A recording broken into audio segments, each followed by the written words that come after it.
All right. Happy Saturday, midday edition of the Baker Fairburn Hockey Show. We'll let some people trickle in here because little, I think, surprising time that Matthew and I are getting together here on a Saturday afternoon before I might see Matthew again later this afternoon in person. Twice in 1 week, Matthew. Lucky you. But at any rate, for those watching on YouTube, I'm the schlub on the left, Kris Baker. You can find me on X at Sabres Prospects. And on the right, Matthew Fairburn, Sabres writer for The Athletic. Now, for those that don't subscribe currently to The Athletic, I would encourage you to go to theathletic.com, find Matthew's article. He did we'll get into Matthew's article here in a little bit, but he caught up with now former Sabres head coach Don Granato this week. And subscribe to The Athletic. Through Matthew's article, you can get it right now for like a cup of coffee. It's $1.99 a month is the deal for new subscribers right now. NFL, NHL, NBA, MLB, PGA, MMA, the alphabet soup of sports, in-depth articles, comprehensive coverage of your favorite sports and teams. I don't even work for The Athletic. They should probably give me a little action on this plug that I'm doing right now. But and also, before we kick off, as always, if you could please like this video, subscribe to the YouTube channel, hit the notification bell so you know when Matthew and I go live. And you can find the Baker Fairburn Hockey Show wherever you get your audio podcast. And if you could please leave a 5-star review, it helps the show. What also helps the show is if you leave a comment in the video down below, and I think we'll keep it simple today. Let us know who you want the next Sabres head coach to be, because we're going to talk about the news of the week. So, Matthew, you and I got together on Monday following the Sabres finale victory over Tampa. Kevin Adams and Don Granato were pre-scheduled to meet with you and your media peers on Friday, following midweek locker room cleanout and player availability. But Tuesday morning, Kevin Adams drops the hammer there a little bit, relieving Don Granato of his duties as head coach. I was a little surprised. I thought that we were kind of led down the path a little bit based on just some comments to the media from Kevin Adams primarily. You caught up with Kevin Adams later in the season, did your one-on-one with him for The Athletic. And it kind of, the takeaways were almost feeling like Granato was going to come back. But needless to say, I can only speak for myself. And I ask you, were you surprised like I was that they actually made the move, just all things considered? Yeah, there was a level of surprise for sure. You know, we had talked about really going back to January, shortly after the new year, that it was certainly trending that way from a hockey standpoint, right? We were feeling like a hockey move might be necessary with the bench boss, but the deadline comment was pretty definitive. Now, we don't have to go too far back in Sabres history to see, say one thing, do another. I thought maybe at that point the answer would be, we're going to evaluate everything, as the season goes on. That was a pretty good vote of confidence. But the rest of the season, and Kevin Adams mentioned this when he spoke on Tuesday afternoon, every time they got close, they couldn't quite get over the edge. There was the game against Ottawa, right? That was a pretty tough one, I think, for Granato's case. And yeah, so there was a little bit of surprise. I hadn't mapped out my day on Tuesday with that news in mind, right? So, definitely a degree of surprise on the timing. We had mentioned on Monday night when we did our post-game show, there's a long time between Monday night when they announced that Don Granato would speak and Friday when he was scheduled to speak. Part of me wondered if they would wait until the players spoke, but I actually think it certainly made for a more interesting week of reporting that they did it beforehand. And I do think it was actually a good move if the theme of the week is going to be accountability. That feels like the word of the week, right? Accountability. Yep. Then having the players speak on this, to me, actually follows in that theme. So, yeah, a little bit surprised on the timing, but certainly there is some logic behind the move. And they said, Kevin Adams sounds like he's looking for the right things, I think, in the next guy in terms of NHL experience and pedigree and maybe a bit more of an edge. So we'll see what happens here. But that was the biggest domino that could have started what is going to be a majorly pivotal offseason. Yeah, very crucial offseason coming up on a lot of fronts. And I think the move on who they make as a head coach could drive some of that roster construction, some of that roster surgery we have talked about in the past, going back to January and February, when some of the frustrations have kind of come in from watching this team have slow starts and, maybe not having those sustained winning streaks like we talked about throughout the season. We started talking about what do you need on this team while also talking about the coach. So we'll get into some of those coaching candidates in a little bit, but I think I want to talk about the reason why you and I didn't do this show yesterday afternoon. So Matthew and I were planning on getting together mid-afternoon, maybe 2:00. We're going to throw one out there. News was pretty fresh on Granato. You were fresh off the player availability, and you had an opportunity to speak with Don Granato. So again, to plug the Athletic article, I think you're the only media outlet in town that had a chance to speak with Don, at least, as of yesterday anyways. And what was it like talking to Don? What were your takeaways? It seemed, I read the article. I also spoke to you live after, and you can kind of get into it, how the whole thing came about, or at least how the conversation went. But classy in his departure. I think he owned the outcome here, but I think he also realized that he did the best I think that he could for his coaching style with the resources that he had. Is that an accurate assessment of the conversation? Is that how you feel? I think so. It was a really good conversation. We talked for a while, and he was the same guy that he's been for the 2 years that I covered him. He was.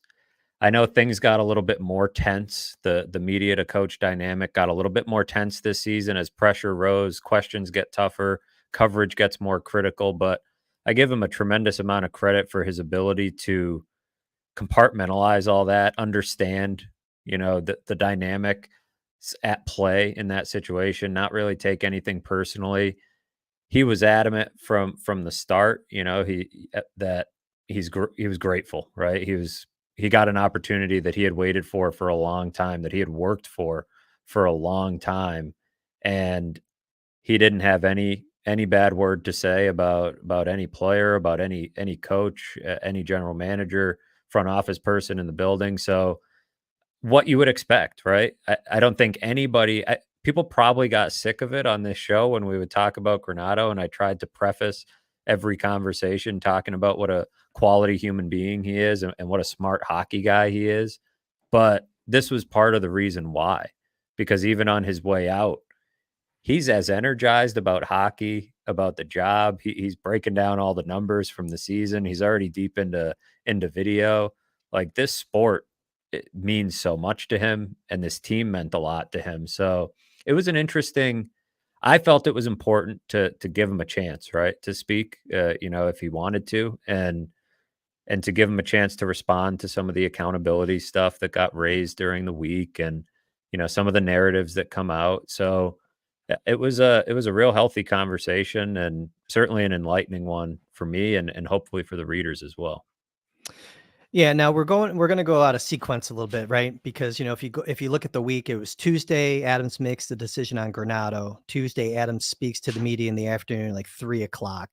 Wednesday, Thursday, player availability, and then you catch up with Granato on Friday. So we kind of started with the news, and like the bookend of the week was you talking to Granato, but in between were the players, and it's all going to bleed together now, because I think your conversation with Granato is going to be correlated in a lot of things that the players said when they were meeting with the media.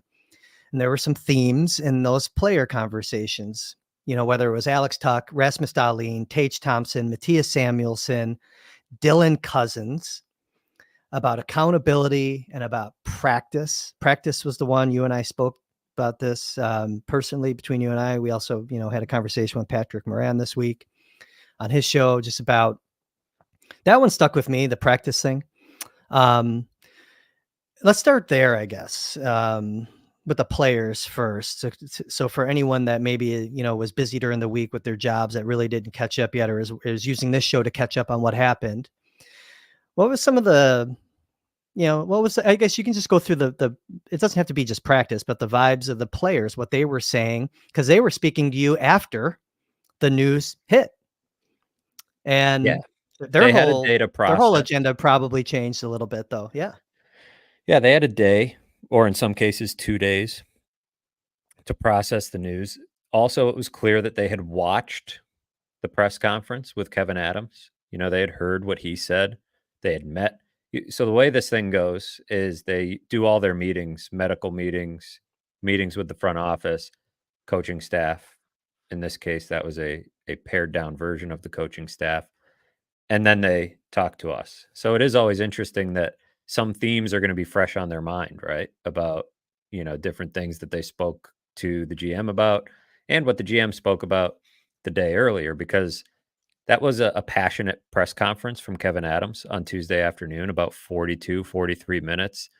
He took every question. He would have stood there longer and taken more questions. We were pretty much, at our end there. And those were themes that came up. I think it started with Kevin Adams saying that this group of players is craving accountability and structure. He mentioned the standard wasn't high enough in training camp, starting in training camp. He mentioned competitiveness starts in practice. So those themes bled into Tuesday. And from a logistical standpoint for people, Tuesday was basically the more experienced players. It goes in order of games played. And so Jeff Skinner spoke first, and then uh, Alex Tuck, I think, was after that. And then it gets a little, mixed up, but the younger players were on Thursday. I thought they took a little bit of a different tone. Maybe there's something to that we can get into. On the But players, Matthew, you talk about experienced players. It's probably games played this season because there's one notable omission of the players that weren't there. Like Zemgus Girgensons didn't come out and speak, did he? Zemgus Girgensons did not speak. So we got a list of players that were going to speak last week. We were able to request, certain players. We didn't get every player because there's not every player. You don't need every player. Yeah. Tyson Jost and Eric Comrie, we didn't speak to because, we felt we didn't need them. We got the new list Monday, whatever it was, early in the week with some additions. And then Zemgus Girgensons spoke before the final home game, and it was almost, locker cleanout esque in its, in the topics of conversation. But he's been here for the entirety of the drought. Or not the entirety of the drought, but he's been here for 10 years now of the drought. He will be playing for his 8th coach. He's an unrestricted free agent. He wears a letter. He's crucial to the fabric of the team. GM's words. There's something special about him was the other word. So to me, thought he might jump in, especially, Kyle Okposo's gone, that he might jump in and want to speak to this. So, did we lose out on some great color and quotes? Maybe not, but it is worth noting, I think, because that is going to be a conversation piece, right? Does Zemgus Yeah. Girgensons stay or go? And part of the reason, or part of the case to keep him, is that leadership and the fact that his voice was not one of the ones there when it's not easy. It's not super easy for these guys to do exit interviews after a season like this. So I took you off track, but I wanted to ask that question because I no, didn't it's a see him on good the good roster, place to insert guys. it as And we're yeah. talking about the going in order of games played. Well, So there's accountability there too. Like we were talking about accountability, and it's like it kind of works into the accountability, even meeting with you guys after the season that they had, and the coach getting fired.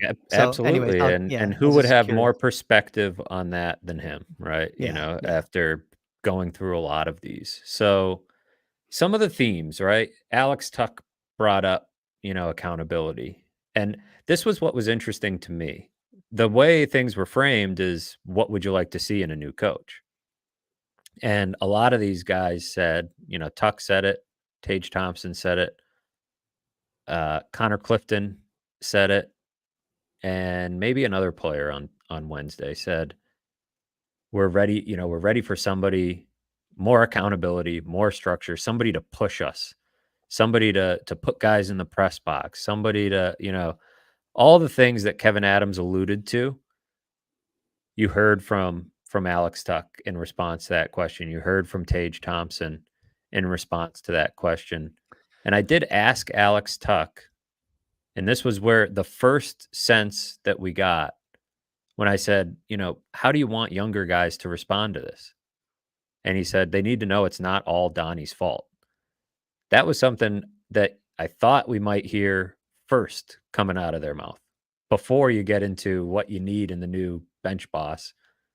I thought more guys would be taking it on themselves that they got this guy fired with their disappointing season, a guy they care about, a guy they've known since they were teenagers in some cases. Mm-hmm. So it did come out, but with some prying, I guess, and that's the road Tage Thompson went down as well when I asked that question, because he said it should light a fire under guys. And I think that was what I took away from Wednesday player availabilities and what I wrote about at The Athletic.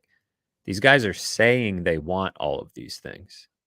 They're saying they want accountability. They want to be yelled at. They want to be pushed. They want X, Y, and Z. Are they ready for that?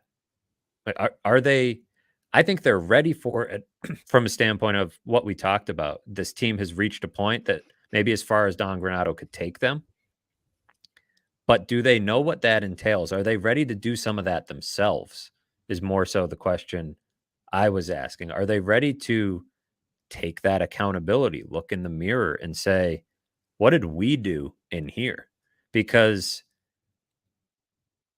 all of these, I don't think they should be sitting there thinking they can press the coach button. Just swap out the coach and everything is fixed. It will take more than that. It will take some real player-to-player accountability and just individual accountability. You don't even need Tage Thompson or Rasmus Dahlin to scream at you at practice because you care so much about Tage Thompson and Rasmus Dahlin that you don't want to let them down. That's the ingredient that a lot of winning hockey teams end up with. So that, and that was sort of what Don Granato alluded to when we spoke, because I asked him about that. He's, he understands narratives happen when coaches get fired because you need reasons, right? You can't just, we just felt like it, right? It just, you need a new voice, whatever. So you need some reasons. But he mentioned, this is an ongoing conversation with this group. And his thought boiled down to, do you need to be punished or are you accountable? Those are two different things. And it sounds like they want to be punished a little bit more. But you can only punish as much as you have players to replace those guys. So that's another part of this. Did Don Granato need to bench more players? He cut ice time. He put Skinner on the third line. He made JJ Peterka earn that first line spot. Brian Cummings actually sent a comment to us on Twitter beforehand about Peyton Krebs. Even when Casey Middlestat got traded, his ice time was down. Don Granato was playing the top six a lot more and not playing the bottom six for that reason. But eventually, how many players do you have, right? The best accountability is having a deep enough team that everybody feels like their job could be on the line every day. Or, there's some other ways of accountability, contracts and whatnot, but it becomes an interesting dynamic to follow heading into the offseason of, will these guys take it upon themselves as well to be ready for this new coach and not just count on somebody who screams more to be the answer to all their problems? And another point I'll make, and then I'll toss it back to you, is that if this were such a problem, why wasn't this addressed sooner? Well, that's part of my question, though. So I think that Granato, because you just said it even, I think that was one of the takeaways that I had about the accountability and their hunger, their craving for that force that pushes them, that punishes them. I was like, why are we just hearing about this now? But maybe it's the media just hearing about it now, because Don did say that it's an ongoing conversation. Because I'm right there with you, man. I'm like, because at first it sounded like, and I'm not coming down hard on the players. They had a tough season. They're decompressing. They're talking to you guys, right? But when I was listening to Tuck, it was almost like, is he just parroting what Kevin Adams said less than 24 hours earlier? just to get out of there. I think there's something to that. I think it's a good point to make because we get all these comments and we want to psychoanalyze all of them, right? And we want to dive deep. And in some cases, it might just be Kevin said this, so it's okay to say it. And that's why I say the tone on Thursday was different because I think, I wrote that column. Others talked about it. There was conversation on Twitter about just the oddness of you're talking about this, but why didn't you talk about it beforehand or, whatnot. And then on Thursday, there was a lot more of this is on us. It's not Donnie's fault. I don't care what the new coach is. There was some honesty in those answers about what they want out of a new coach, but there was also permission, to your point, from Kevin Adams, just via his press conference that, oh, that's what Kevin's looking for. That's what I'm looking for too. The thing to me is if, Kevin had some breadcrumbs in there. As he said, he's like, I'm not going to say a bad word about Don Granato, but he did indirectly, poke some holes in the season. The standard wasn't high enough since training camp. Competitiveness starts in practice. Players are craving accountability and structure. And you asked him why it took so long. I did. And he said, we considered, a change in season, but we wanted to let it ride out the course, which I understand, but that's your job as general manager, right? To make those hard decisions, those tough calls. Since the end of last season, 15 coaches in the NHL have been fired. Yeah, you got to have your pulse on the team. You got to, and if that was, because Kevin Adams is a player-friendly general manager. Has players over his house. He's in the locker room. He's talking to guys. Not the most common approach. It's not unusual in this day and age, but I think he's almost overly so.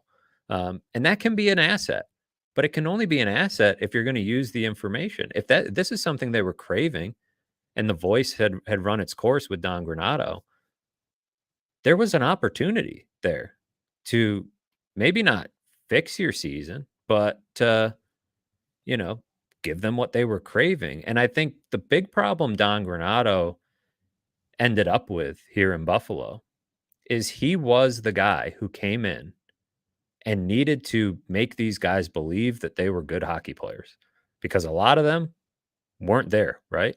Casey Middlestat, Tage Thompson, Jeff Skinner, Rasmus Dahlin, a big four of players who were at a point in their career where it wasn't looking super promising for any of them. And in order to make them believe, part of Don Granato's strategy was to basically give ice time, right? To make Tage Thompson a top six center, to make Jeff Skinner a top line player. I'd throw a young player like JJ Peterka into that, the way that he managed Peterka. Right. And held him down, right? Pushed him down, but then put him up. And put him up last year. There's a dynamic there. Right. Yeah. He put him up last year because they were in that spot of give guys ice time, give them opportunity. And I think it became difficult for him to then become the guy who yells and screams and holds guys accountable, quote unquote, punishes guys, because you're the same messenger who before had to be Mr. Nice Guy to get these guys confident again. It could be as simple as a new voice. The new voice could end up saying a lot of the same things that Don Granato said to these guys, but I think it just became hard for it to sink in because, man, there are so many dynamics at play when you're a coach, and in a situation like this one, because when it comes to practice, were they not practicing hard enough? If that's the case, and you realize that, why aren't you skating harder? Right. If you need a coach to scream at you in practice, their practices had pace over the last couple of years. In fact, a big storyline when he took over was the pace at which they practiced at compared to Ralph Kruger. Now there's probably a level above that, but why do the Colorado Avalanche practice so hard? Mm-hmm. Casey Middlestat brought that up, that he had never had practices like that. Well, he's never been on the ice with Nathan McKinnon. They have leadership there, established leadership that can help direct the pace of practice and the accountability and practice. That's leadership on the team. there's a lot of leadership to that, and this team clearly, I think, needs a different leader, maybe with just some gravitas at the head coach spot. Just somebody that they respect in a different way, because I think they all respect Don Granato, but it was hard to get them to have that healthy fear of Don Granato because of how he was when he took over. So it's a tough dynamic, I think, for Granato, and that was a theme of our conversation on Friday. And I left our conversation thinking, are there things Don Granato could have done better? Absolutely. We talked about a lot of those, the slow starts, the power play, all these little things. But in the end, there were factors outside of his control. Yeah. And you're fighting a lot of things at once as a head coach. It doesn't make him a bad coach. It certainly doesn't make him a bad leader or bad person. This team just needs a different leader. They need a different voice. They need some different character traits. And they also need to figure it out in their room too, because if they don't, some of these experienced coaches, whichever one comes in, will end up pretty frustrated. I think some of these player comments didn't reflect all that great on Kyle Okposo either as the No. leader. But I also think that Kyle Okposo had a difficult situation of his own. He came into the league at such a different time, and he's so much older than this group that I think it was to the same effect. Like, his voice probably grew, they started to tune it out because these guys love to follow the best players. They There's a love to follow generational gap on the team. 100%. It's a massive generational gap in some cases, right? You got 20-year-old players following a 35-year-old captain who they don't even remember when he was good, you know? And he's always been solid, good, but they don't remember when he was the guy who earned that big contract. They were, in some cases, 12, 13, Yeah. 14 years old when that happened. And I'm not going to sit here and beat up Kyle Okposo because he was an asset to the organization as an elder statesman and he did what he could, but he's not a natural born leader, in my opinion. He kind of grew into the role by default, maybe just by being one of the few veterans on the team. Now, again, he wasn't, I'm not beating him up. I'm not saying, but like when you rank the captains in the NHL, nowhere near the top. I could argue that he's probably not at the middle of the pack.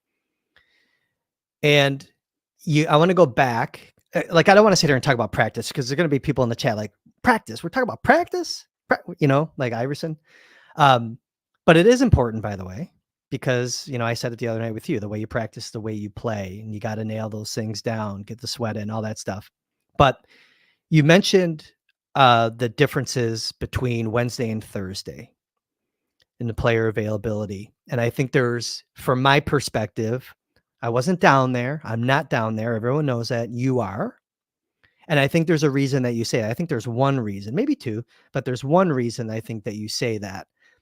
Because there might be a natural born leader that spoke to you guys on Thursday. You feeling me? Dylan Yeah. Cousins. I texted you right after he spoke because you've been on the Dylan Cousins train as far as wearing a letter, maybe even the C at some point. And he had a bad year, right? He did not play well. He was thrown off after that fight. Who knows exactly what he was dealing with. Got to play better, no doubt about that. But when he speaks to me, I walked out of those 2 days of player availability, and you do not decide a captain based on the media or 2 days of media, no less. But this is an important time. This is a important moment in this core's development, in this core's history, their story. And I walked out of there thinking Dylan Cousins sounded most like a captain of anybody who spoke. Well, you And can tell who's genuine and who's full of shit in those scrums. And I think there was some great stuff said by a lot of guys. And like I said, games aren't won at the exit interviews, clearly. But Tage Thompson said some really good, enlightening things. Alex Tuck had some good things to say. Jordan Greenway, I thought, had a really strong perspective. Connor But Clifton an as well. honest assessment of his game and his Yeah, value. and that's important. Greenway. I think that is important because when you talk about roles and understanding roles, that's gonna be important to this team going forward. And Krebs was another one who was had a pretty good self-assessment. But as far as big picture, how he spoke, Dylan Cousins to me was definitely impressive and has been all year. It's a continuation really since the time I started covering the Sabres. He's the one who first called the team out for being soft, right? And they needed more FU in their game. The GM a couple weeks later walked back those comments, didn't like them, didn't like the word, whatever. And then, at the end of the season, Dylan Cousins asked about the new coach. Not real worried about it. That's Kevin's job. Whoever it is, we've got to be better, and started that way. Felt like you can't help but feel like we let Don Granato down and that, he got fired because of how we played. Those types of things are the right mindset to have. Maybe it's easier for him to have because he's feeling down about his season. And he also, had a few more days to decompress, another day to decompress compared to the other guys. But he was also very specific about why, I brought back up those comments he made early in the season, and he was very specific on why that is important and why that is still something they need, that grit. And that, he talked about how hard it is to play games when you're getting hit all the time, all night long, and welcomed the presence of veterans too. Said we need that. He craves he's one of those guys that I think Kevin Adams is speaking about, craving accountability and structure. He wants it because he has so much of it himself, talking about how disappointing he was and all that. Bo And Byram, why he's going to go and play at the Worlds. yeah, wants to play more hockey, right? Wants to feel good about his game, which he hasn't for a while. And Bo Byram, summed up Dylan Cousins by just saying, like, this guy he's a winner. He wants to win badly. And those are guys that they both wore a letter at the World Juniors for Team Canada once upon a time. So they feel like very key pieces on and off the ice. We talked about that Western Hockey League vibe that's going to be running through this team. I think you're going to see it moving forward. There's just something about the way they play. There's something about it's just a different way of life out there in Western Canada, depending on where you're from. I mean, if you grow up in Vancouver, no, it's not. But the rest of it, when you grow up in, where Cousins grew up or some of those other guys, it instills a little different work ethic in you, a different accountability to the family work. A lot of times they're working on farms. You know what I mean? I don't know, man. Carnivals. Like, I love that, man. Where's Mitch? Is Mitch here today? We'll get to the chat in a little bit. But no, I think the Cousins also thing, another point about that is if you grew up in Edmonton, Calgary, somewhere in the middle of nowhere in British Columbia, the Yukon, you get to Buffalo, the fact that you're not in the fanciest city doesn't bother you. I think there is a correlation in the community and the type of people in Western Canada and the type of people in Western New York.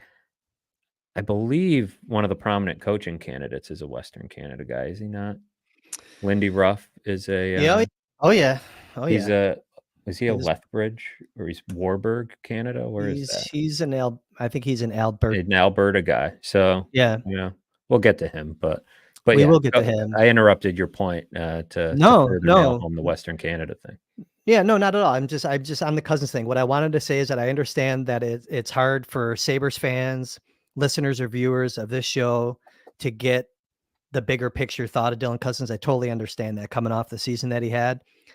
I think you have to see the big picture with this kid. And I think that the picture, for those that were paying attention to what he said in his postseason availability, will start to get people back on that track of seeing the bigger picture with him. I think that he was genuine. I do think he's a leader. We saw him do really good things as a young player 2 seasons ago. We saw him do some decent things in the very last game of the season. Problem was, between now and then, or then and now, whatever, it was not so pretty. I've said it before. I'll say it one more time before we just move on. I don't worry at all about Dylan Cousins moving forward. And again, I know it's very difficult for some to kind of get there right now, but still a young player. All these guys are young. That's a crazy thing. And they need to get older. I like that Dylan Cousins is ready he's ready to accept an older bridge to, if he aspires to be the captain. And I don't know if Granato put anything on the record with you about Cousins specifically, but if Dylan Cousins truly aspires to be a leader on this team and understands that he's welcoming of those older players that maybe have been there, done that, I think that's even better for the outlook of Dylan Cousins. But we'll get to that. I want to go through some of the coaching. I want to get back on the coaching thing. If we could. We're already a little over a half hour into the show. Thanks for everyone for hopping in. And again, but while we get into some of the coaching candidates, like what's the team going to look like moving forward behind the bench? If you could please, not in the chat, but actually in the comment section below the video, let us know who you want to see leading this team as head coach of the Buffalo Sabres moving forward. Couple candidates in mind. I just jotted down just a couple. I think it's smart to go there now, halfway through the show, Matthew. We do want to kind of cover the chat too. I'm sure there's some action in there. This isn't all of them. Full disclosure, I think that my ideal candidate is safe in his current job. Sounds like Sullivan is going to be with Pittsburgh, although I still I've said it to you. I think Dubas is just prone to making a mistake like that. So you never know, but it sounds like right now. But again, hey, by the sounds of things, we thought that Don Granato would still be here too, right? So we'll see. But it sounds like for now, Sullivan is safe in Pittsburgh. But, I have a hard time with this list of at least the usual suspects that we're going to talk about here. So level set for us. Actually, Adam said he has a kind of a pedigree, or he has a profile in mind of a coach, right? Maybe I'll take a run at it. He wants experience. He wants someone that, so he doesn't want a first-time head coach, right? Just check that off the list. So your give a shit meter runs a little bit lower for guys like David Carl, Nate Lehman, Seth Appert, if that's the case, right? That's how you get to these guys that have been there, done that. And it was really just about experience. I think that was kind of the main theme. If you can get a guy that's won a cup, even better. There are a couple guys on this list that have won a cup.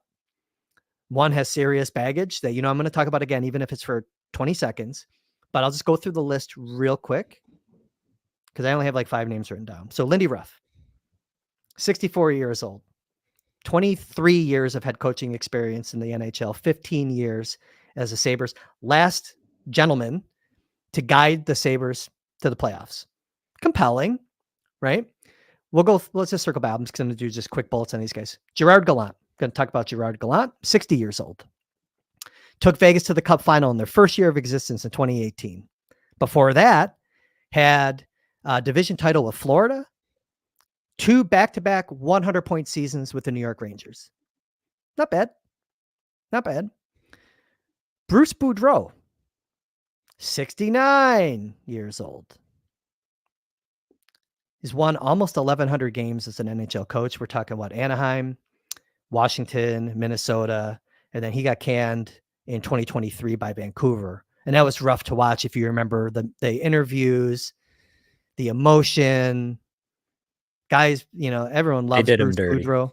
They did, man. They did. But he's been to the playoffs 10 times in 16 seasons. He's got a Jack Adams Award when he was in Washington, I believe. Craig Berube, kind of an interesting one. And a friend of mine, Jamie, raised a good point in text. I'll get to that in a second about Berube. But 58 years old, won the Cup in 2019 with St. Louis. Has a record of getting the Blues into the playoffs when he was there.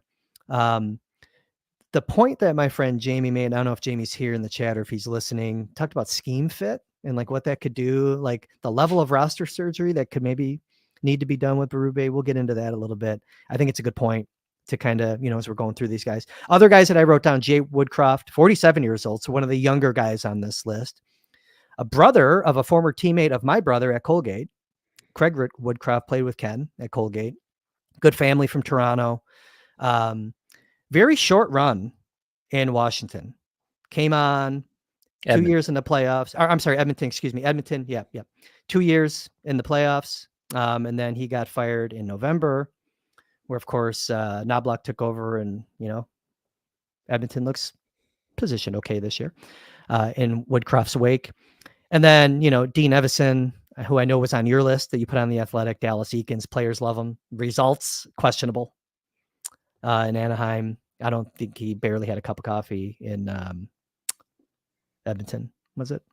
And then I'm going to just mention it again. I don't want to go there because I just think there's going to be too much emotion. Like I was there. I was pushing it a little bit down your throat earlier in the season when we were talking about the Granato situation, but Joel Quenneville's name is still there. He fits the profile of what Kevyn Adams would be looking like in ideal conditions. These are not ideal conditions. The emotion would be just too much for fans, certain members of the media.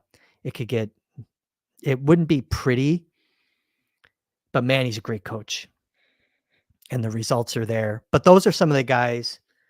Feel free to add others to that list. Chat will add others to that list. I know there's others that I just I have rambled off one more. Yeah. Todd McLellan. Yes. Very. Yeah. Kind of sneaky, right? He's been around a long time. I've got a Todd McLellan tab open somewhere on my screen. He coached for the San Jose Sharks he coached them to the playoffs 6 straight years, missed the playoffs and got fired. Coached Edmonton for 3 and change, got to the playoffs once. Coached the Kings for the last 4.5 seasons, made the playoffs twice, was fired with a 23, 15, and 10 record this season. But a big thing about Todd McLellan that stands out to me, and there's probably a similar point as your Berube point, that what play style would he want? Mm-hmm. The Kings didn't play the same up-tempo run and gun style that the Sabres are built for, but he might be able to adjust depending on the group he has, I think. You got to coach to the talent that you have. You can't just jam your system down. And that was an experienced, not as fast Kings team as what the Sabres have. But a big thing with him, because we talk about pedigree, you're talking about guys that don't just get to the playoffs, but win playoff rounds. That's a different thing. McLellan lost in the conference quarterfinals, lost in the conference finals, lost in the conference finals, quarterfinals, conference semifinals, and then his last year in San Jose lost in the first round before he missed the playoffs. Edmonton, when he did make the playoffs, lost in the second round. So this is a guy that wins playoff rounds. Hasn't done it for a little while, but I think a kind of a sneaky candidate because of notable omission from the list that I hastily put together, but one of the better ones. Absolutely. In terms of pedigree, he is right up there and got fired in a weird situation this year where they weren't playing terrible. They had some decent results early in the year.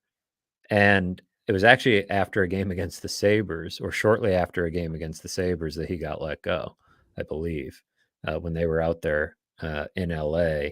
So he's another one I think that, is worth having in the discussion. All these guys are going to be, there's going to be ways to poke holes in all of them. But if you're looking for guys who have won, that's a guy that has won a lot of hockey games, because I think we'll go through each one by one. But, Dean Evison, by contrast, has gotten to the playoffs, hasn't really won in the playoffs, even at other levels, hasn't won a lot in the playoffs. He would potentially bring Bob Woods, who used to coach for the Sabres. They had a pretty damn good power play when he was here. So he'd be maybe a big boost to the power play. There's going to be little pros and cons to each guy, but we can get through. I think that's a pretty good working list. Pull up my list to make sure. Yeah, there's probably a couple other gaps. Rod Brindamore I had on my list, but while knowing that it's probably unrealistic. Another thing that's worth mentioning is that Kevyn Adams didn't seem to love the idea of waiting.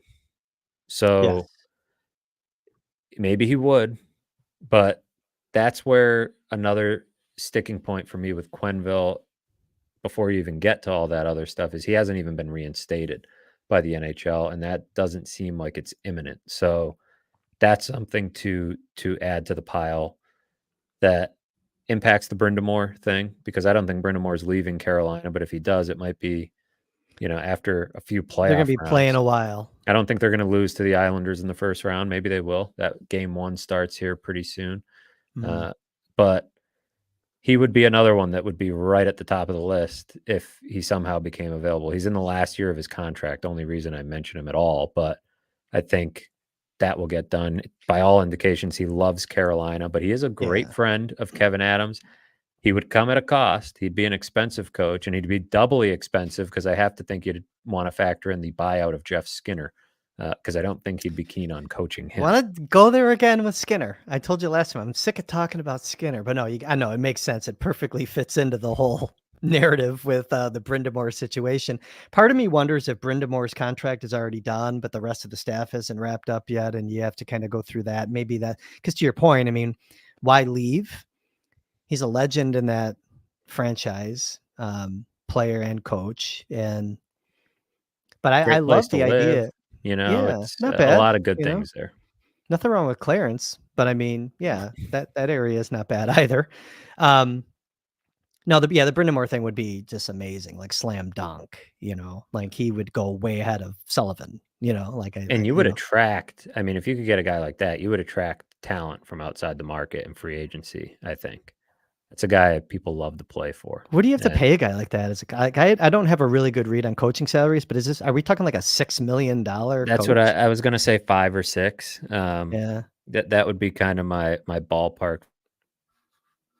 Well, that doesn't, I mean, I don't know. You gotta give to get, giving Gotta $6 throw him million on the bucks. list, right? Yeah. Gotta keep one eye on him. But if you're not willing to wait, then that might not be. But Kevin Adams, I think, would wait.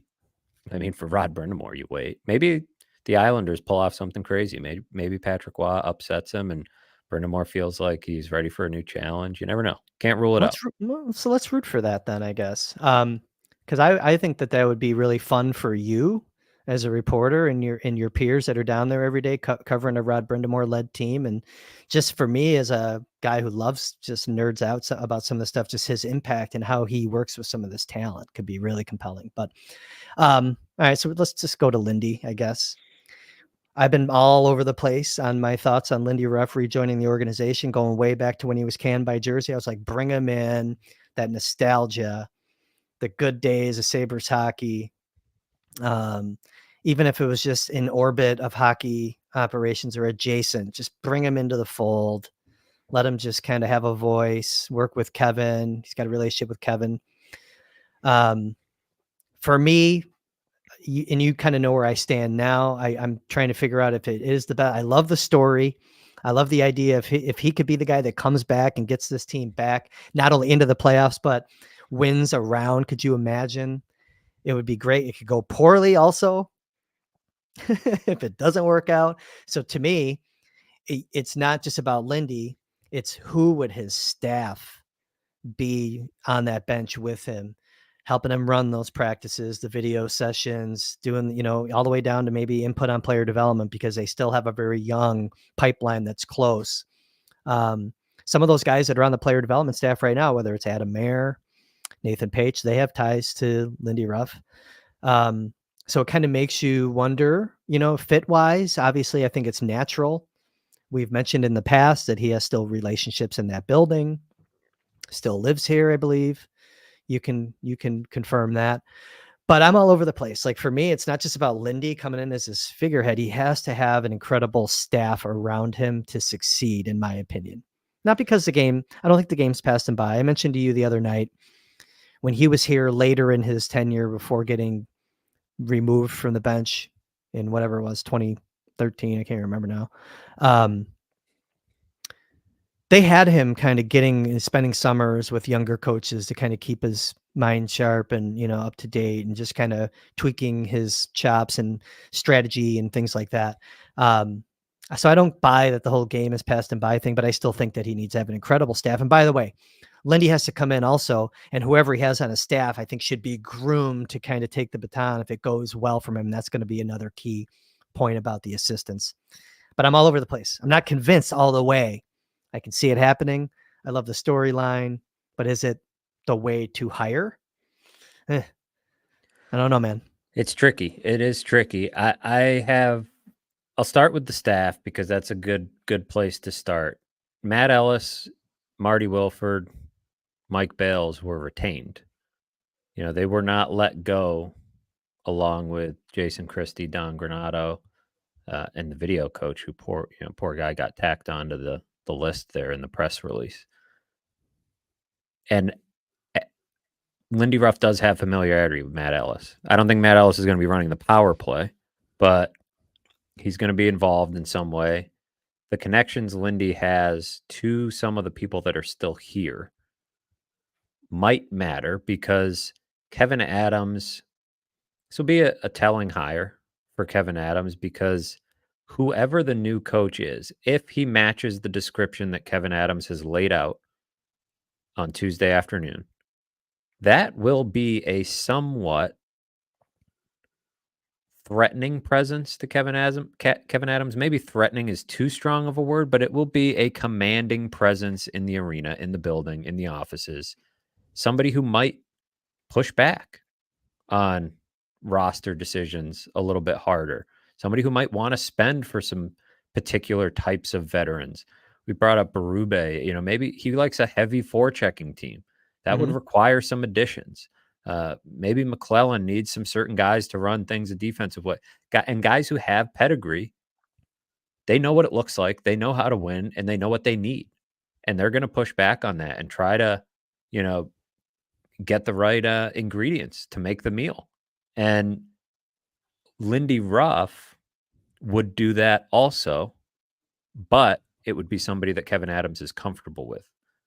So it's a little bit different, right? You're bringing in almost a mentor, somebody that you have a previous relationship with, not quite as threatening as a complete outsider.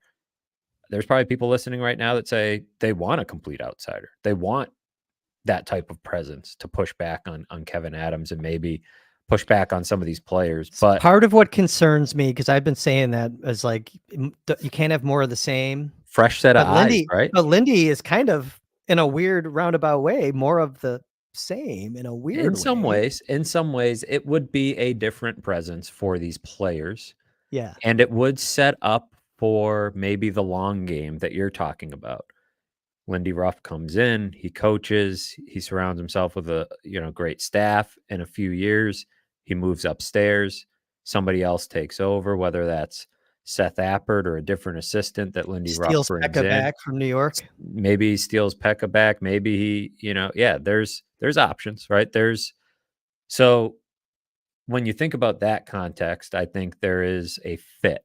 I mean, there's certainly a fit from a narrative perspective, right? Just the story would be incredible. It would be, and I do think the story matters a little bit here because it's not the best way to hire, but let's not forget this guy led the New Jersey Devils to their best point total in franchise history 12 months ago.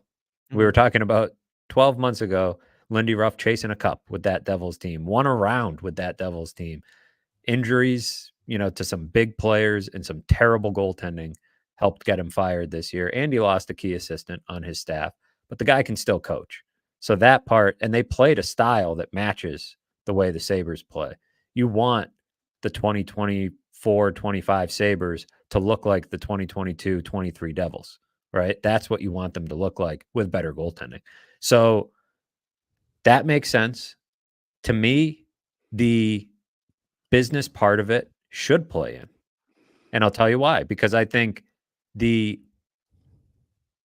fan to team dynamic in Buffalo is bordering on broken.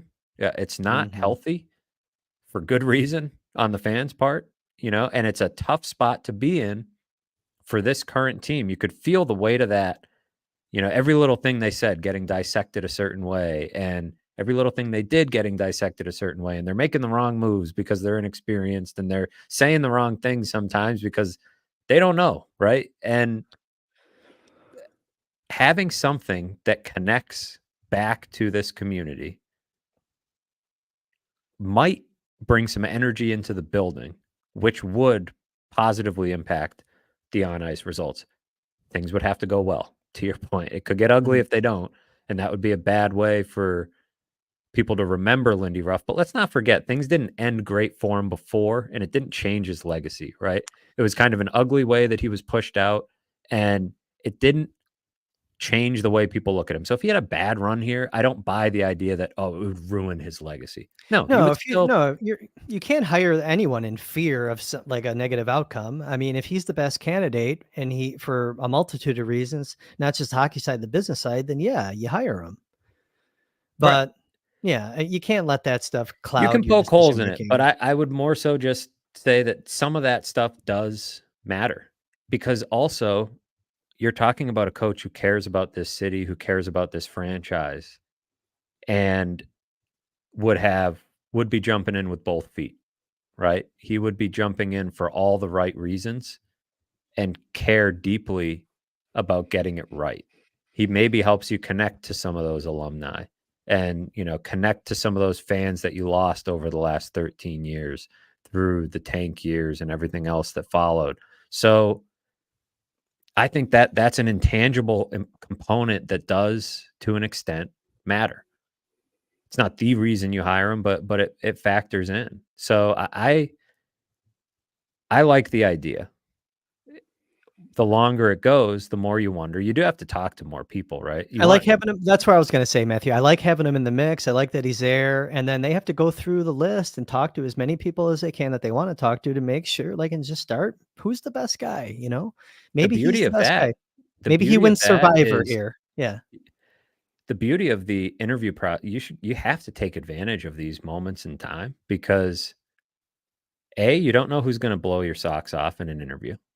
But B, find out what Craig Berube thinks of this roster, what Todd McClellan thinks of this roster. Use that input, right? You can get the fresh set of eyes without even hiring one of those guys, in a sense. I want to go to them real quick.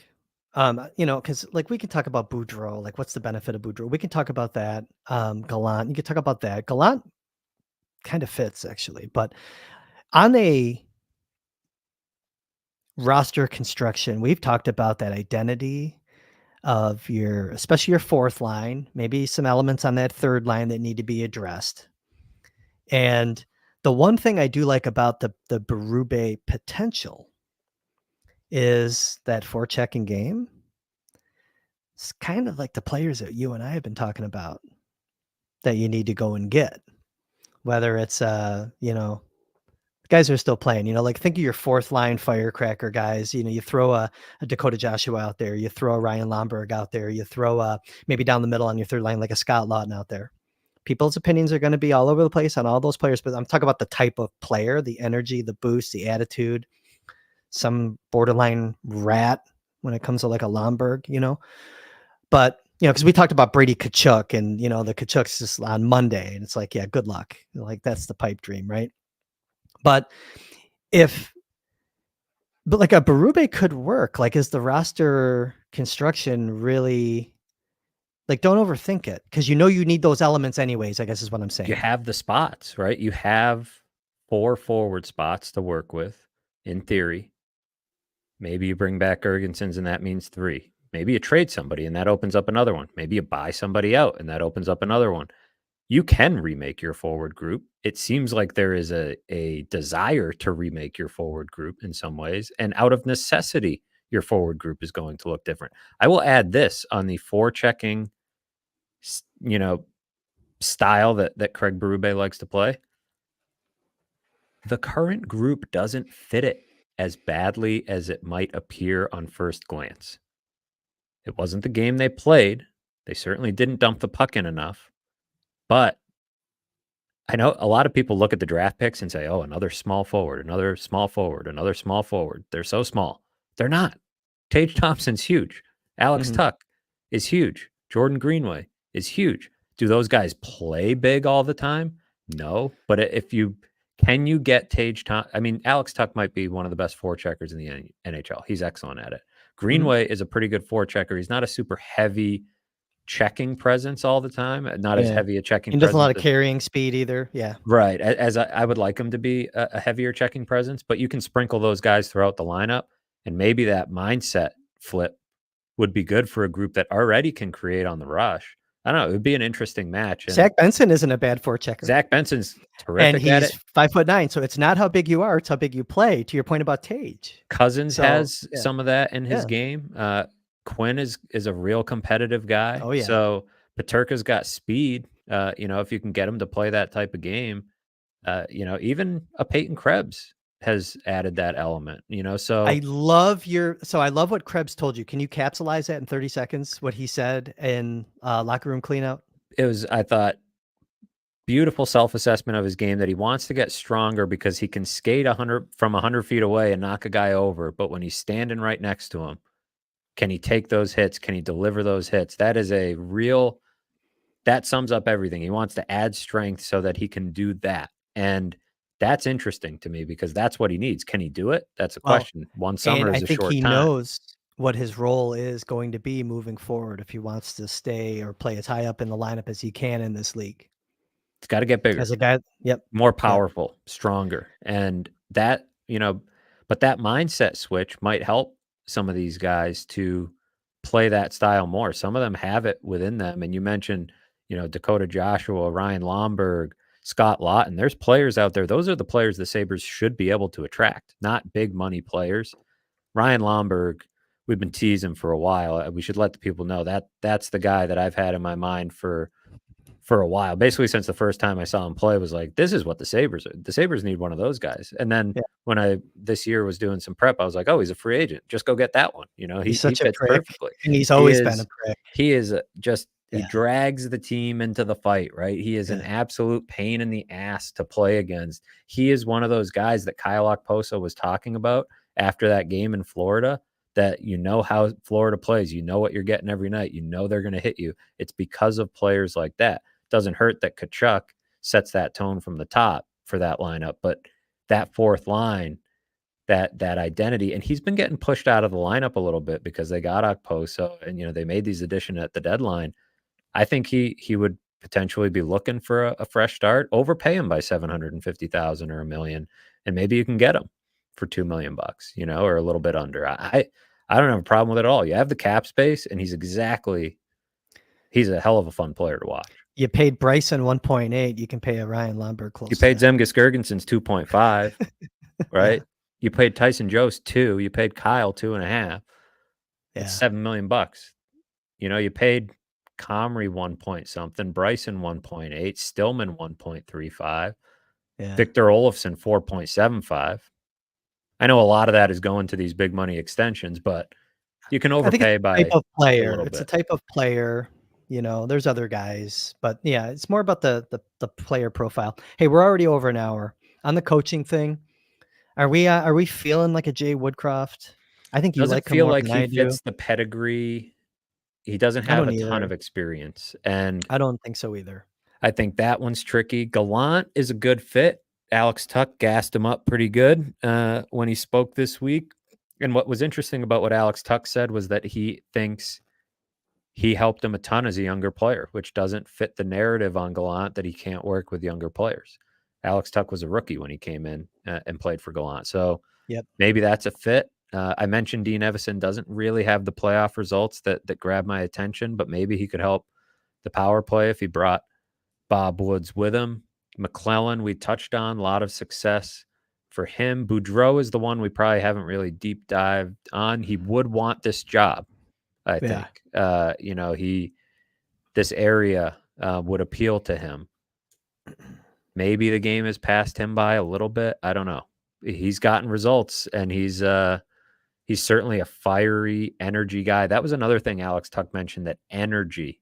Somebody who can bring energy into the locker room, because he felt like they didn't do the best job managing their energy or creating their own energy at times during the season. So Gallant brings that as well. He's a fiery coach. So definitely, it feels like the candidate is in that bucket somewhere.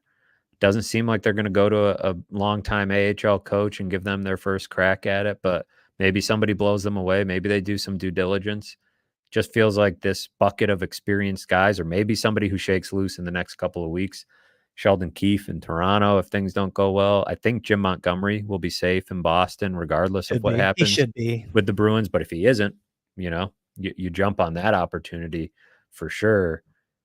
You never know what'll happen because some teams do get antsy with their coaches. I mean, Paul Maurice isn't going anywhere. I mean, that guy would be awesome. If you could get him, but I just don't see.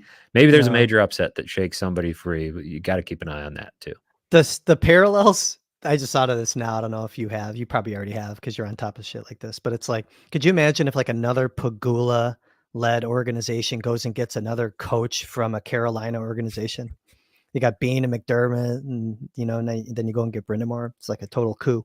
Hey, the last thing I wanted to say I'm just going to go back to Quenneville, and I don't want to go too deep on it just because it's unfortunate. But he started talking to the media a couple weeks ago.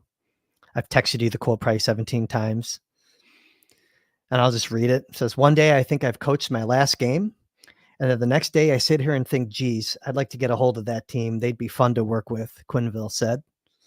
Cup winning coach. You're trying to tell me that he could not be talking about a Buffalo Sabres team when he looks at a team and says they'd be fun to work with?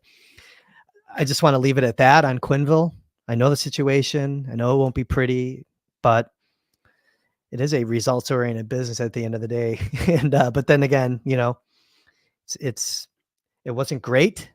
Yeah, when what you came think, out about it wasn't when great. you think your reputation as a franchise can't get worse, it always can. And so if you go and stick your neck out on that and it doesn't work, that there's some considerable downside to that, But like you said, hockey-wise, he would fit the profile of what you're looking for. It's just a matter of, the situation being what it is. Makes it a little bit tougher, but he's a name you have to include, right? I mean, you have to include it, but it's like the human side of it makes it so hard. Okay, I'm not a father. Okay, I'm not a father. You're a father. And imagine another human being did some of that, like, and this guy was in charge, and he was in charge or close to it. It's not cool. And I'm like a very forgiving person, but I still have a hard time with that one. And it's like, but I love him as a coach. That's like the problem that I have with it. Well, you talk about a fan base that already feels alienated. I think you would alienate more people.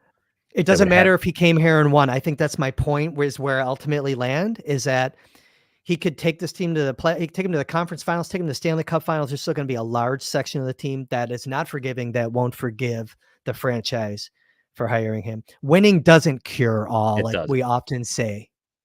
Because look at his reputation now. That's the first line of it, not what he did as a coach. So yeah, someone's going to give him a chance at some point. It feels that way, but the other part of it too is that the league hasn't yet reinstated him, and they don't seem to be in a rush to do it. And so if you're trying to move quick, that is a tough candidate to go after because you don't know. You're working on the NHL's timeline, and as we've seen the last few days, the NHL has its hands full right now. Kris trying to move that hockey team from Arizona to Salt Lake is getting watching that messy in the desert. What's his name? Morello or whatever. Watching that guy talk was amazing. So if you're wondering why it didn't work out, ultimately, Jesus, it's all right there. Face off my microphone. Go watch that. Yeah, go watch that press conference yesterday. Hour 8. You got a boogie soon. Should we do chat for a couple minutes? Are you feeling good about that? Or, I don't want to be doing another hour, 24-minute episode or whatever the hell the last one was, but I think it's too late. Good numbers in there today. This is probably our most trafficked podcast on a Saturday afternoon when the Sabres are done playing. Shows you what this market is all about. Throw up whatever you see and we'll just kind of have at it. There's a lot of coaching opinions in the chat. You're seeing a lot of Brindamore, Berube, Gallant. You're going to see Quenneville in here. I just want to kind of go through if we find something. We can't. Yeah, there's some draft stuff in here. I don't know if I want to go there yet because that's another episode. I'm seeing some names from Cummings and some other guys talking about the draft.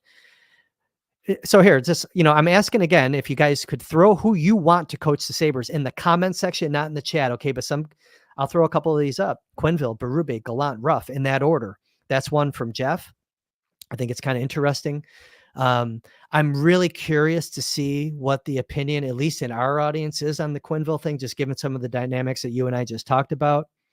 I struggle with it because also on Quenneville, by the way, Matthew, and you've heard me say this before, if there's one situation where he could ease his way back in and a coaching talent to dollars ratio, you're not going to get a better possible outcome than a Quenneville. But again, the risk is Well, and what's the dollar the downside. value on the risk? Well, In 'cause, terms of, yeah, I think the other thing is he wouldn't even consider a team like this probably if not for the situation either, right? So right. it goes a little bit, both ways. I Well, start a bunch of, let me just do a quick super happy fun chatter real quick. Happy 420 to all you stoners for Michael Pakla. Sorry, we had to get that out of the way.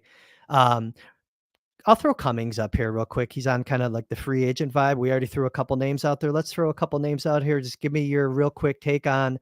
So Brian Cummings says Nick Waugh, and he has his stats here. I got to read the whole chat for those that are listening on audio. Nicholas Waugh, center from Vegas, 27 years old, 3 years, $3 million left. Ryan Hartman, love Ryan Hartman, right winger for Minnesota, 29 years old, 3 years, $4 million left.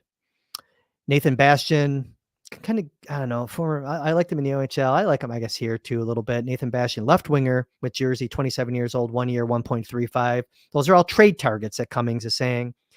If I pick one of those, man, if you could squeeze Ryan Hartman out of there all day long, I get the appeal of Nick Waugh quite a bit. Nathan Bastian, for me, would be my third target on list. Coincidentally, also the cheapest. Matthew, what's your take on that?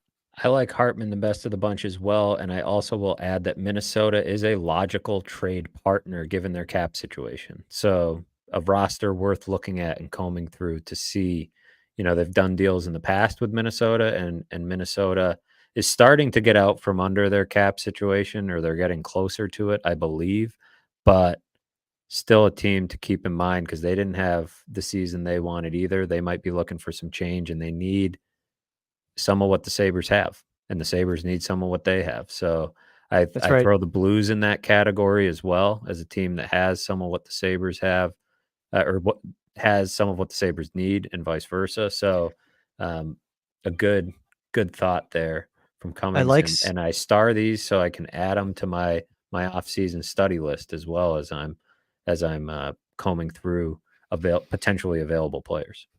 early thoughts on Ryan Lomberg. Steven Cantor says, if the Sabres add Lomberg and Krause, I'll add another shot for Kris. Steven, I'll take another shot from you. By the way, I went a little too hard last night. I might be changing my tequila stance a little bit as far as sipping it. Man, I don't know if I can just sip tequila anymore.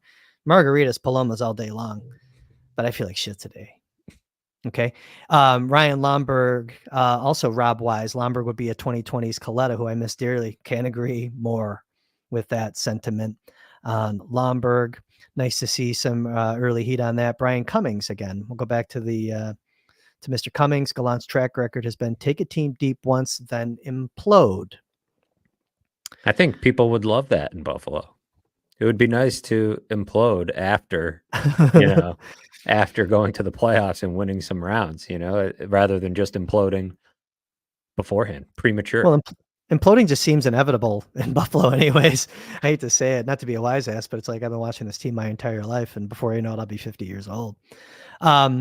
Anything else that you're seeing here in the chat? It was, as always, very difficult for me to keep This up is a with the good chat point when we're here talking. by Philip. I starred the wrong Philip Okay, but I comment. agree with Philip's comment about Dylan Cousins. So while it's here, I love Cousins' tough year, but I know he'll bounce back. That's exactly how I feel. It Go was ahead. actually Michael who I meant to throw up. Lindy to get to the playoffs for 1 year until Sullivan gets fired.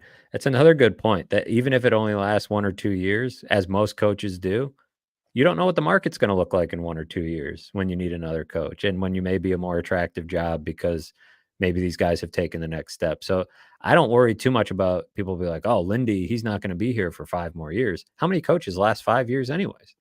3 years made Don Granato the 6th longest tenured coach in the in the NHL. So, uh, I I think that's an interesting thought that, Lindy could be a bridge to the next guy, and there would be nothing wrong with that, provided he can get some results.